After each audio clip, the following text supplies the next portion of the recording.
या नवदुर्गा आहेत तरी कोण.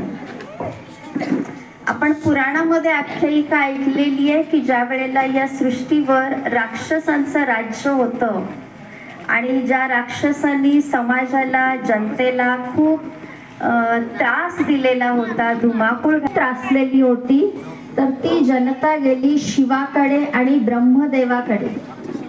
आणि त्या वेळेला त्या शिवानी ब्रह्मदेवाच्या माध्यमातून एक यज्ञ रचला आणि त्या यज्ञामधून, ज्याचं नाव आहे अविनाशी रुद्र गीता ज्ञान यज्ञ, आणि त्या यज्ञामध्ये त्या लेडीजना, खास करून ह्या देवींना त्यांनी आपल्या सगळ्या शक्ती प्रदान केल्या आणि त्या शिवशक्ती बनल्या की ज्या शिवशक्तींनी त्या आसुरांचा नायनाट केला, समूळ त्यांना नाश केलं आणि पुन्हा सगळी जनता त्या स्वर्णिम युगाप्रमाणे सुखी बनली. माझ्या प्रिय बंधू आणि भगिनींनो, वर्तमान जो समय आहे हा सृष्टी चक्रामधला तोच समय चाललेला आहे जो आपण पुराणांमध्ये ऐकलेला समय आहे.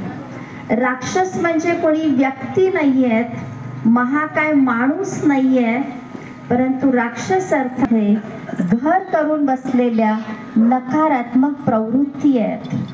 त्याच्यामधले काम क्रोधादी जे विकार आहेत, हे विकारच खऱ्या अर्थाने आसूर आहेत की जे आसूर आपल्याला त्रास द्यायला लागलेले आहेत.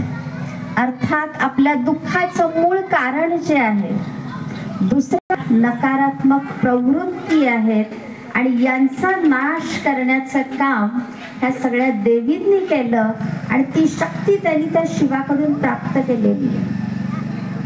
तो परमात्मा शिव 1936-37 मध्ये पिताश्री प्रजापिता ब्रह्मांच्या माध्यमातून अविनाशी गीता ज्ञान यज्ञ रचतात आणि ज्याच्यामध्ये या सगळ्या माता भगिनींच्या माथ्यावर हा ईश्वरीय ज्ञानाचा कलश सुशोभित करतात.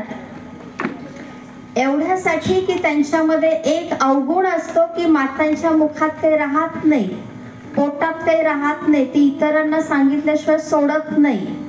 पण या अवगुणाचं सुद्धा परिवर्तन त्या परमात्म्याने सद्गुणामध्ये करवलं की अन्य चहाड्या चुगल्या इतरांना न सांगता हे ज्ञानाचं अमृत तू प्राशन कर आणि जो भेटेल त्याला सुद्धा हे अमृत पाजत राहा. आणि या उद्देशानेच त्यांनी माता भगिनींच्या माथ्यावर तो कलश ठेवलेला आहे.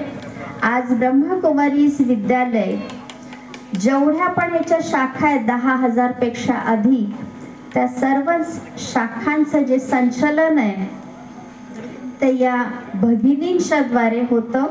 समर्पित भगिनींच्या माध्यमातून त्याच देवींचा हा सन्मान म्हणजे हा नवरात्री महोत्सव आहे.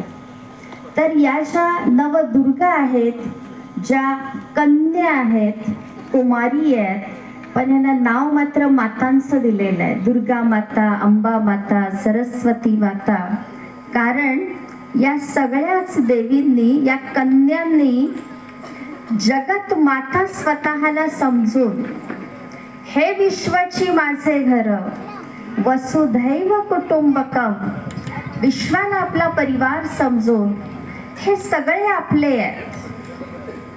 माझा बाबा दुसऱ्याचं कार्ट असं न बुद्धीमध्ये ठेवता ही कॉलनी माझी, हे गाव माझं, देश माझा, हे विश्व सुद्धा माझं आहे, असं ब्रॉड माइंड बनवून या सगळ्याच देवींनी प्रत्येकाला ती ममता भरी, वात्सल्य भरी, स्नेह भरी, करुणा भरी पालना दिलेली आहे.